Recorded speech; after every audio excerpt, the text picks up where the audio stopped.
بمناسبة إحياء ذكرى الربيع الأسود يرتقب تنظيم عدد من الفعاليات تكريما للضحايا الذين حصدتهم آلة الموت ربيع 2001 في حملة قمع وحشية ترم كتم الأصوات المطالبة بالحقيقة والحرية والكرامة، حيث تدخلت قوات الأمن بمختلف أجهزتها ومختلف آلياتها لزرع بذور الموت والفتنة والشقاق بين فئات الشعب الواحد. وللتذكير بحيثيات الواقعة، كانت الرابطة الجزائرية لحقوق الإنسان أصدرت تقريرا بهذا الخصوص تحت عنوان حملة قمع الربيع الأسود في أفريل 2001-2002، ذكرت فيه بالاحتجاجات التي اندلعت سنتي 2001 و2002 عقب اغتيال قرماح مصينيسا داخل مقر الدرك الوطني في بلدة بني دولة تيزي وزو يوم 18 أفريل 2001. كان قرماح يوم ذلك طالبا في الثانوية في 18 من عمره.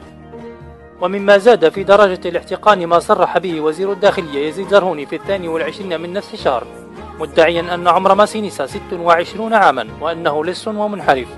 الأمر الذي دفع بزملائه في الثانوية وأفراد أسرته إلى تنظيم مسيرة يوم 25 أفريل وإرسال بيان إلى الصحافة مع إلحاق نسخة من شهادة مدرسته تثبت أنه طالب متفوق في ثانويته ويبلغ 18 سنة. وفي ذات السياق في يوم 25 تعرضت مظاهرة احتجاجية نظمها طلاب المدارس الثانوية في أميزور في فيجايا لعملية قمع وحشي من قبل قوات الأمن، قتل خلالها 5 طلاب بالرصاص الحي، وكان كامل مخموخا ذو 19 ربيعا أول شهيد في انتفاضة الربيع الأسود. وسرعان ما توسعت موجة الاحتجاجات وانتشرت في جميع مناطق القبائل، مما أدى إلى مزيد من الخسائر في الأرواح على يد قوات الأمن، حيث استمرت تلك الحملة طيلة عام بأكمله وأسفرت عن 43 قتيل في أفريل 2001، ثم تفاقمت حصيلة القتلى لينضم إليها 15 قتيلا في مايو 2001 و25 قتيلا في جوان 2001، كما توفي لاحقا عدد كبير متأثرين بجراحهم ليرتفع عدد القتلى إلى 131. وفي محاولة لتهدئة الوضع عين بوتفليقة يوم 2 من ماي 2001 الأستاذ محمد أسعد على رأس لجنة تقصي الحقائق وبشأن الجهات التي أعطت الأمر بإطلاق النار.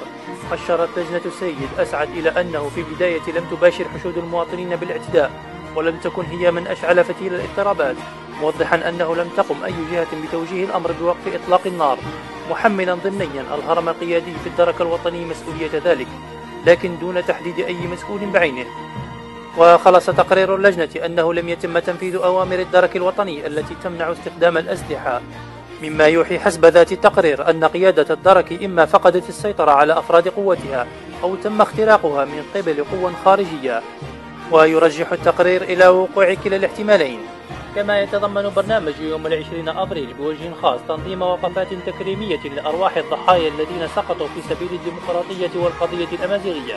ولكل الشهداء الذين ضحوا بأنفسهم في سبيل الهوية الوطنية.